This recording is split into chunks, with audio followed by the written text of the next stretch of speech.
I knew the soul of the company had flatlined the moment they took the communal coffee grinder off the second floor and replaced it with a pod-based caffeine experience station. 12 years, 3 office moves, and a startup that once prided itself on grit had become a playground for buzzword bullies in tailored socks. I watched from my corner desk. Well, technically it used to be my office before open concept culture arrived and turned privacy into a personality flaw. In the beginning, we were 5 people and a dog named Cisco, huddled around folding tables, building something that mattered. We stayed late, we fought hard, and we celebrated every small win with beer from a vending machine we'd hacked to accept high fives instead of coins. But somewhere between Series C and Synergy Alignment workshops, the soul got outsourced. Now, the founders wear lanyards with their own faces on them and pretend they don't know your name unless you're holding a ring light. Me, I'm Donna, operations lead, or at least I used to be. These days, I'm more like furniture that hums quietly in the background, ignored but still plugged in. Every meeting, I sit with my notepad and my muted mic, while Tyler, yes, the VP's adult son with the professional experience of a baked potato, stumbles through leadership calls using phrases like delivering gamified agility and flattening hierarchical dissonance. I swear, if he ever learns what a flowchart actually is, the earth might crack open. But I stay quiet. I've learned that when you're underestimated, you're free to observe, to document, to prepare. They reorganized my department 6 months ago, said it was about fresh direction. Translation: handed my logistics team to a guy named Chad who once tried to sync a calendar invite in Excel. I wasn't even mad. It was almost impressive. They dismantled a system I built over a decade and replaced it with PowerPoint enthusiasm and espresso-fueled delusion. What they didn't do, though, what they forgot to do, is remove me from the company's legacy authorization portal. You see, back in the day, when we were too small to afford a compliance team, I was listed as an authorized signatory. That meant I had rights, real ones, legal ones, rights to approve contracts, co-sign financial filings, validate compliance submissions. They never revoked them, probably because the current HR lead thinks signatory is a type of pen. I've checked weekly out of habit, like someone checking if their old apartment key still works. And it does. Quietly, reliably. My name still lives in the back end of 3 systems that matter. And lately, I've been wondering when exactly I'd need to use it. Anyway, before we go further, let me just say this real quick. If you're the kind of person who enjoys watching the underdog walk out with the match still burning behind her, maybe hit that subscribe button. Give us a like too. Keeps the team caffeinated and the chaos flowing. Now, back to our regularly scheduled downfall. The shift came slow at first. Fewer invites, fewer quick syncs. Then came the feedback loops and culture checkpoints, where HR would pull me into Zoom calls that felt like bad improv auditions. "We just want to know how you're feeling, Donna," they'd coo while their Slack window reflected off their glasses. I always smiled. I always said I was here to support the mission. I always took notes. Tyler led most of those meetings. Tyler, who wore sneakers that cost more than my first car and who referred to people as resources. Tyler, who once told me, "Donna, the vibe is off when you ask too many questions about process." Tyler, who had a whiteboard in his office labeled enemies list. I know because I saw my name spelled wrong on it, twice. Still, I endured. I documented everything. When HR cut my direct reports, I archived the before and after org charts. When Tyler sent me Slack messages at 11:47 p.m. demanding I rewrite a budget he didn't understand, I screen recorded them. When they approved a vendor without compliance review, I flagged it in the right system, quietly, with my signature. Because that's the thing about being pushed into a shadow, you can see everyone clearly, so I waited. I watched the cracks spread, and I smiled when I saw what was coming. The first time Tyler said culture renovation out loud, I swear the HVAC system wheezed like it knew something unholy was about to happen. He was standing at the front of the Monday leadership sink, flanked by 2 overpaid consultants in identical shirts that looked like they'd been ironed with a laser beam. His opening slide? A Photoshop stock photo of people high-fiving across a glass conference table with the words, "Let's rehumanize the brand." No one laughed, no one blinked. We'd learned that reacting only prolonged the pain. "New energy," he said, pacing like a TED talk reject. "We're moving away from legacy thinking. That means reimagining the vibe, top to bottom." What Tyler meant, though he'd never say it out loud, was, we're replacing anyone with crow's feet and common sense. The rollout started immediately. Everyone over the age of 35 suddenly found themselves invited to one-on-ones with HR. The language was always the same. "Hey, just a quick vibes check. I want to make sure you're aligned with the company's future-forward emotional rhythm." I got my meeting invite Tuesday morning. Calendar title, Donna 1-1 Synergy Outlook. HR rep was Jessica, 27, MBA, hair like a shampoo commercial, and the emotional depth of a ring light. She began with a breathy, "We just want to support you during this exciting transition." I gave her nothing. No resistance, no anger, just a nod and a smile. I let her talk, let her squirm when the silence got heavy. I took out my pen and added a note to the corner of my legal pad. Exciting transition equals incoming severance denial setup. That same week, my calendar started looking like a ghost town. Meetings disappeared. Threads I'd been looped into for years dried up like someone had flipped the ignore switch. My name was left off invites I'd created. A junior associate now ran the shipping operations review I'd built from scratch. And in the Thursday leadership sync, it happened. We were mid-call, faces in boxes. Tyler leaning too close to his webcam like he thought proximity made him powerful. He cleared his throat and said, "Before we wrap, I want to flag some feedback we've received about tone." No name, but every eye shifted toward me like gravity had shifted. Legacy staff, he continued, need to adapt to the velocity of change. We can't have negativity slowing the energy. I didn't flinch, didn't frown.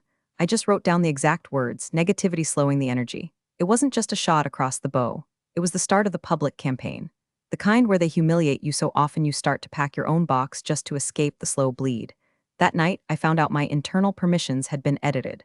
My access to budget review folders, gone. Vendor selection dashboards, locked. My name was removed from project approvals I used to co-lead. HR had quietly gone to IT with a list, and it showed. Except they missed one. See, most folks think IT controls the kingdom. They don't. Legal does. And legal uses a completely separate system for credentialed compliance signatories. It's older than dirt and not integrated into the shiny HR software Tyler's team imported from a SAW brochure.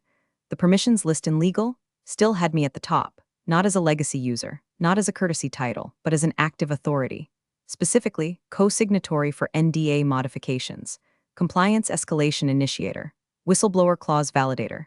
And if you think I found that out by accident, you've never been quietly exiled by a boy who once used learnings as a plural noun in a QBR. I checked the system that night, sipping boxed wine in my kitchen with a heating pad on my back.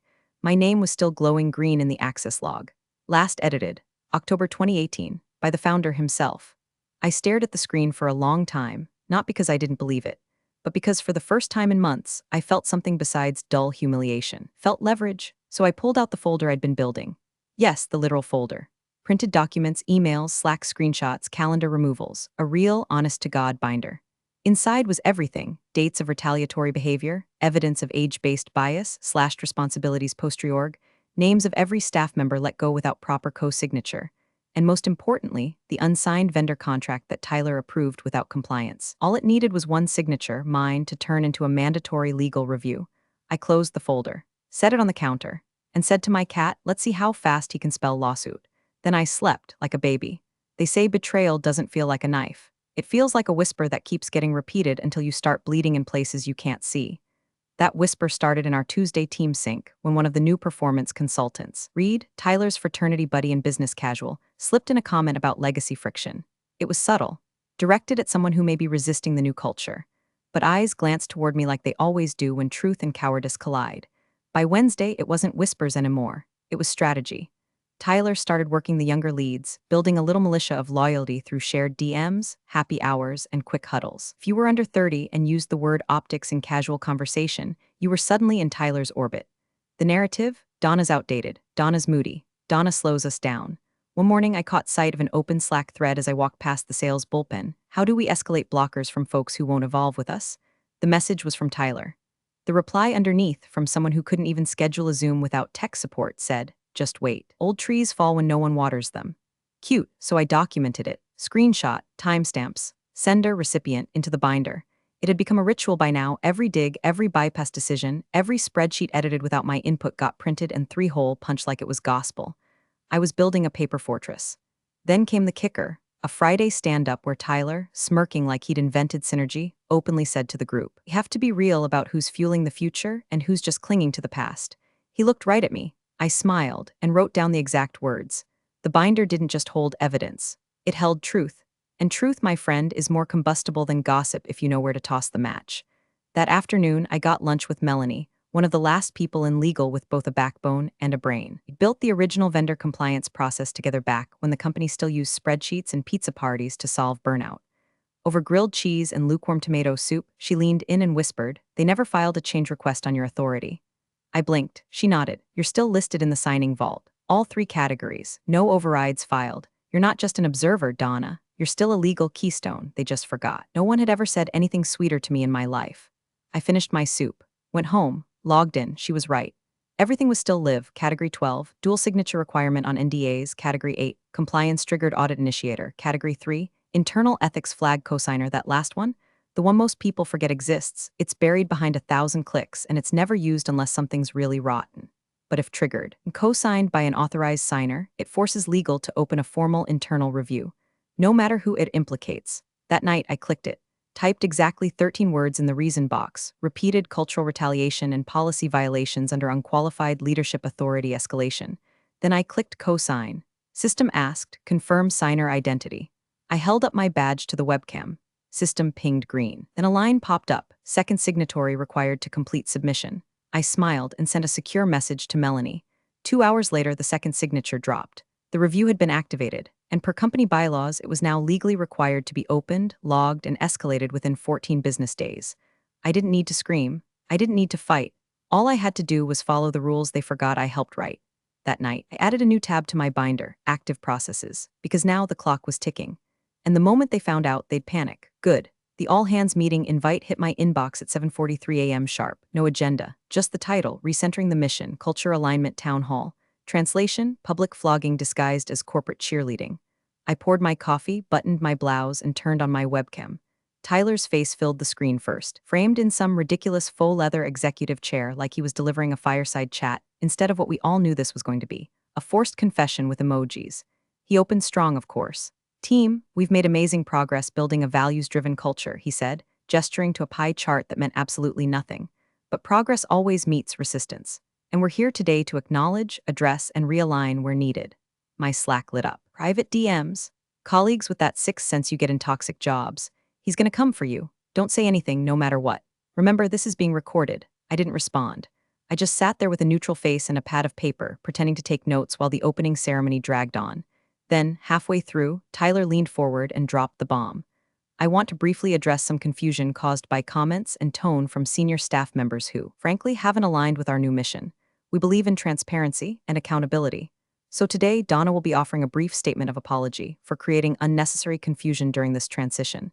I froze, not because I was shocked, I expected it. Hell, I planned for it, but because he didn't even have the decency to warn me ahead of time.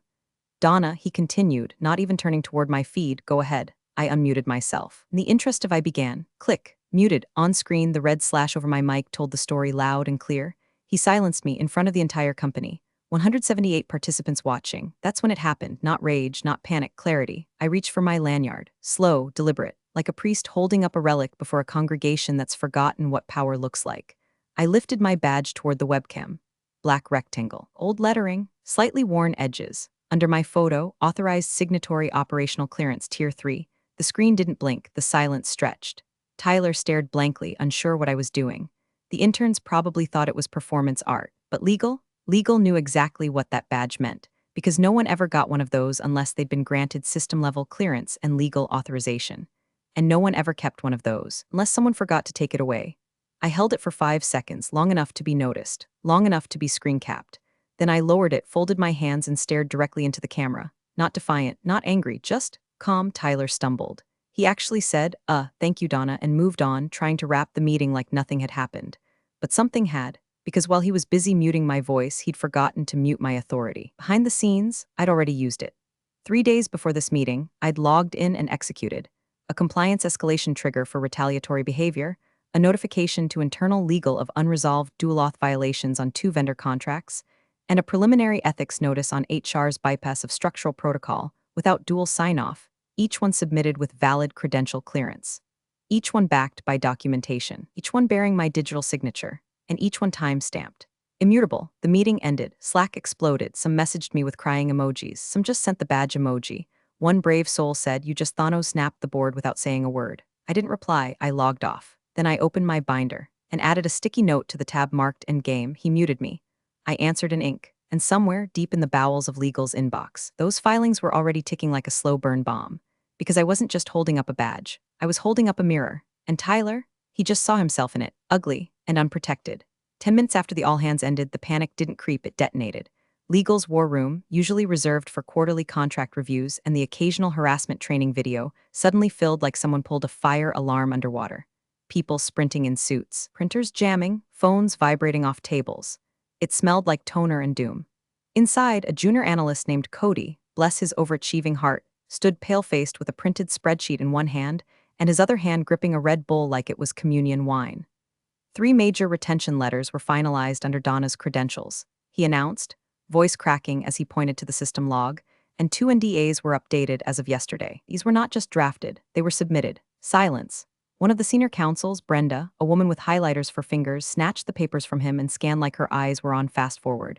Then her face turned that color HR usually reserves for discussing lawsuits. Jesus Christ, she muttered. These signatures are binding. Tyler, who had slithered in late with a smoothie that matched his tie, blinked. Wait, you're saying she actually used her clearance? I thought she was just doing a bit like a power move. Brenda didn't even look at him. This isn't TikTok, Tyler. This is federal contract law, he scoffed. Okay, but can't we just retract the filings? That's when Cody dropped the second bomb. No, sir. Her authority was never revoked in the legacy system. The timestamp shows the filings were submitted with full co-signatory clearance, and one of them triggered client-side disclosure obligations. Another silence. This one deeper, meaner. Because in the background of this chaos, the real problem was already crawling its way out of the shadows. Clients knew. One of the NDAs Donna updated included an embedded clause, standard practice, back when she helped write the damn templates, that forced a notification to the other party if material changes in leadership behavior were flagged by an internal authority. And since Donna was still recognized as such, those notifications had automatically triggered. 2 clients had already replied. One email read, "We appreciate the transparency. Please advise how these culture violations will be addressed internally before we proceed further." The other was less polite. "Pending review of your compliance governance, we are pausing all activity under our MOU. Breach of ethical standards under active NDA constitutes grounds for retraction." Tyler nearly dropped his smoothie. I wasn't in the room, but I didn't need to be. I'd seen the signs, the emergency calendar block labeled urgent leadership plus legal that popped up 5 minutes after the all hands. The desperate Slack messages flying around from interns trying to figure out what a signatory freeze meant. I knew. I was at my desk, sipping lukewarm coffee, watching the whole company lurch sideways like a carnival ride with a loose bolt. One message came through on my private Slack channel. From Melanie in legal. Just 3 words, they're scrambling now. I replied with a thumbs-up emoji and nothing else.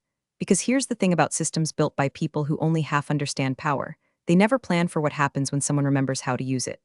And Donna, quiet Donna, polite Donna, legacy Donna, had just yanked the emergency brake and walked away before anyone realized the tracks were missing. HR tried to jump in, of course. Sent an urgent message to the IT team, immediate access revocation for user, Donna R, clearance level rollback to base, full removal from compliance system. Its response, request denied. Permissions governed by legal vault system, not synced with HRIS. Manual override requires founder-level authorization. Guess who was on a flight to Zurich for a disruption summit? Guess who didn't leave his phone on? Guess who didn't realize he left a live grenade ticking in his org chart?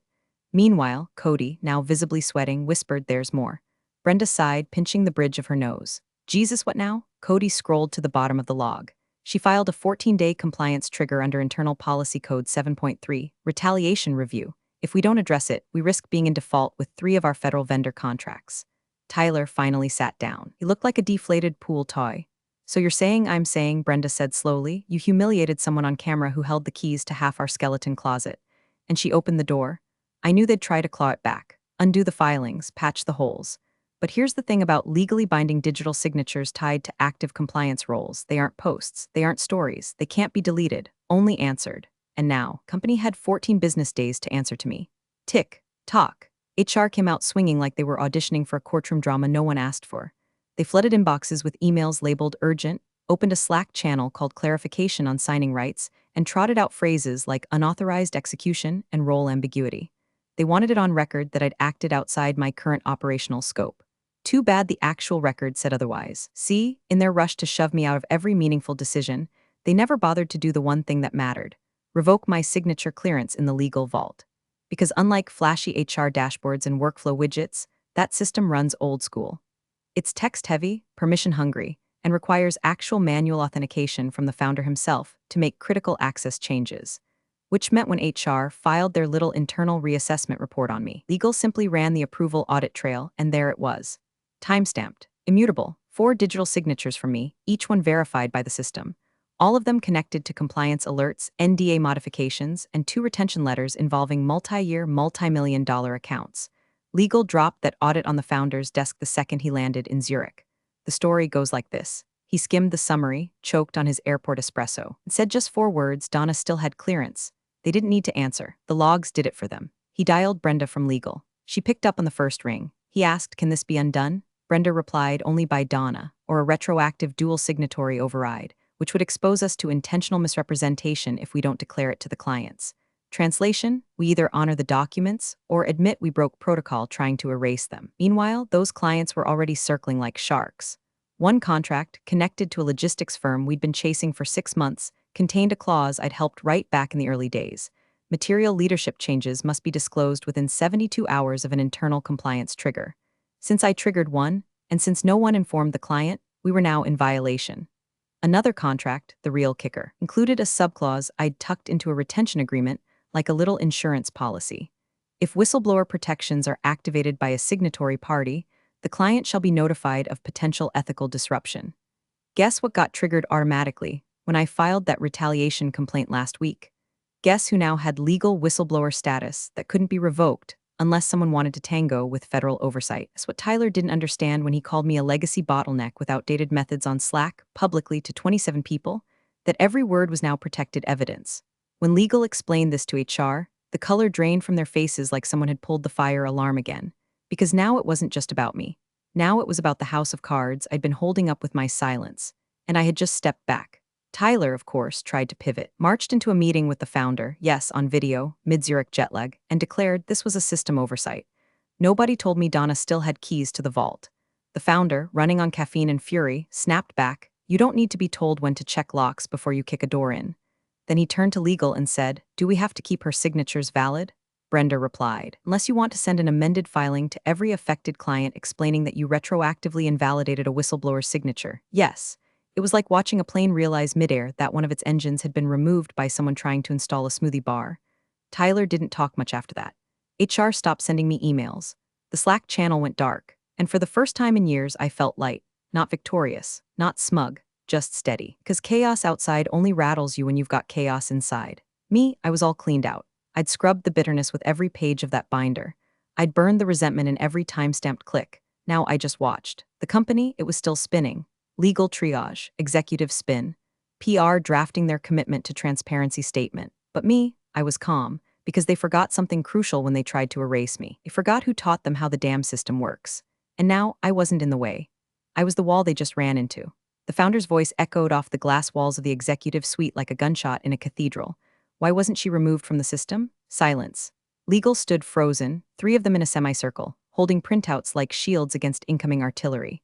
The blinds were half-drawn, Zurich jet lag, still hanging off the founder like an unshaved regret. His tie was undone, his shirt clung to him like it, too, wanted to resign. Brenda stepped forward first. Brave, always brave. It was the old permission system, she said carefully, before HRIS integration. Her clearance wasn't rolled into the sink. We assumed he cut her off. You assumed? You assumed the person who helped write our original escalation protocol wouldn't notice she still had nuclear launch codes? Cody, the junior analyst, tried to step in. Technically, sir, her role was never stopped, the founder snapped. He pressed his fingers to his temple like he could push the migraine back inside. You're telling me a senior operator, fully credentialed, filed multiple compliance triggers and nobody flagged it in real time? Brenda didn't answer. She didn't have to, because the problem wasn't just that I still had signing power. The problem was that I'd used it. And now those signatures, inked into retention letters, vendor contracts, and compliance filings, weren't just documentation. They were landmines. Landmines buried under decisions Tyler and HR made in their crusade to modernize the culture. Like firing 4 mid-level managers for underperformance 2 days after my badge flash, terminations that, per internal policy, required a co-signature from an authorized operations lead if the affected employees had been with the company longer than 5 years. Guess who didn't co-sign? Guess who should have? Guess what happens when you fire people improperly while an active compliance review is underway? You get lawsuits, you get clawbacks, you get frozen contracts, class action whispers, and legal bleeding out in red ink. The founder rubbed his face. How many actions were taken after that badge stunt that now require retroactive validation? Cody replied, 9, sir, so far. Brenda added, 5 of those are externally facing. 3 touch federal contracts. Jesus Christ. He slumped back into the chair, looked up. Did she know? Everyone in the room blinked like deer caught in philosophical headlights. Did I know? I was sitting at my desk, floor below, like nothing had happened. Desk plants still green. Desktop tidy. A mug that said good enough is for amateurs steaming quietly beside me. Of course I knew. I designed the rulebook. The entire foundation of their little empire had been built using policies and guardrails I helped create back when the company was running on ramen and borrowed hope. Now, they'd stripped me of visibility but forgot to disarm the back end. So I'd waited, documented, measured every slight like it was a brick I'd eventually use to build my way out. And when the time came, I signed everything calmly. Correctly, because chaos doesn't win wars, paperwork does. And I was a goddamn general. Meanwhile, the panic kept rising upstairs. Legal was trying to figure out how to amend post-termination files without admitting the terminations themselves had violated protocol. HR was drafting corrective narratives to explain away the missteps. PR was spinning statements so hard they were writing in circles. And the founder? He was just now realizing that Donna, the woman they'd muted, sidelined, and quietly erased, hadn't made a sound since. Not a word, not a single email, just signatures, one after another, each one pulling a thread they couldn't unpull. At my desk, I watched the lights flicker on and off in the executive suite. Watched figures pace past frosted glass, gesturing like lifeboats in a storm. A notification pinged on my screen. Slack message from Melanie in legal. 3 terminations flagged. Retaliation risk confirmed. You already signed the 7.3 trigger. They can't reverse it. I didn't reply. I closed the message, took a sip of coffee, and waited. Because the thing about signing something isn't just the signature. It's the timing, it's when you do it. Why? They thought my badge was a bluff, a relic, but it was the detonator. And the countdown had already started. They sent Marcy. Not legal, not HR, not even Tyler, who'd apparently developed a sudden allergy to confrontation and accountability. No, they sent Marcy, the director of organizational wellness, who once made me attend a virtual sound bath to cleanse negative energy after a supply chain breakdown. She arrived at my desk all breathy apologies and faux empathy, clutching a folder like it contained divine forgiveness. "Hey Donna," she said, like we were old friends who once shared a wine cooler at an offsite. "I just wanted to talk things through, off the record." Unofficially, she sat before I answered, always a bad sign. I closed my laptop slowly, leaned back, and waited. Marcy folded her hands like she was about to lead a prayer. "The leadership team really values your legacy here. Really, we know you've been through a lot of transitions, and we recognize there may have been communication breakdowns." That phrase, communication breakdowns, like everything I endured was just a missed Slack ping. She continued, "So in light of everything, we're prepared to offer a consulting retainer, short-term of course, so you can help us correct some procedural misalignments. Just to make sure everything's clean and doesn't affect our external relationships. Nothing too involved, very hands-off. Translation, we'll pay you to quietly retract the signatures that are currently stapling our leadership to the wall." I let the silence bloom between us. Let it stretch long enough for her confidence to wilt. Then I smiled, not big, not cruel, just enough. "Do you want that in writing?" I asked. She blinked. "What?" I repeated it, slower, more deliberate. "Your offer. Do you want it documented? Or do you want to keep this as, what was it, unofficial?" A flicker of panic flashed behind her eyes, because she knew. She knew that if I asked for it in writing, it became a bribe. And if I didn't, well, then I was just another story that evaporated under the office lights. Except I wasn't, because an hour before Marcy showed up, I'd already logged in. Opened the same old vault, navigated the crusty backend only 3 of us knew how to operate, and I drafted one final filing, voluntary resignation C-level clearance. The form required one final sign-off from the departing signatory. Me, I signed it, digitally, time-stamped, immutable. Then I opened a new email window, typed in the founder's address. CC'd legal. BCC'd myself at a personal account just for the record. Subject line, 04/1110, 03 a.m. No greeting, no explanation. Just the attached resignation form with my full name and badge number embedded. With that signature, every filing I'd submitted in the last 14 days became locked. Legally, irreversibly. Tampering now meant federal exposure, which meant the only way out was through. I sent the email, then turned back to Marcy. I said, "There's this thing I used to tell junior staff whenever they messed something up and tried to bury it." She leaned forward, eager for the quote. I didn't smile this time. "If you don't know how the engine works," I said, "maybe don't try to rebuild it mid-flight." She stood up, folder still in her lap. Forgotten. No more talking points. No more offers. Just the weight of a building coming down in slow motion. When she left, I cleaned out my desk. One mug, one succulent, one binder, now nearly too thick for its spine. As I walked out, I passed Tyler in the hallway. He looked like someone had unplugged him. Pale, sweaty, holding his phone like it betrayed him. He opened his mouth. I walked right past, didn't look back, didn't have to. My final move wasn't a tantrum. It wasn't a threat. It was a form, filed properly, countersigned by the very system they forgot to dismantle. I didn't burn the place down. I just turned off the oxygen and walked out calm as a closing bell. The boardroom was silent, the kind of silence that swells until it feels like pressure in your ears just before a storm hits. Blinds drawn, jackets off, half-finished coffees forgotten and curdling. Legal stood at the head of the table. Brenda held the paper like it was radioactive. Her voice was steady, but no one missed the tension dragging through every syllable. "This," she said, holding it aloft, "is the final co-signed activation of Policy 7.3, initiated by Donna. Submitted at 10:03 a.m. It triggered an external compliance review. Mandatory, not optional. We're already legally bound.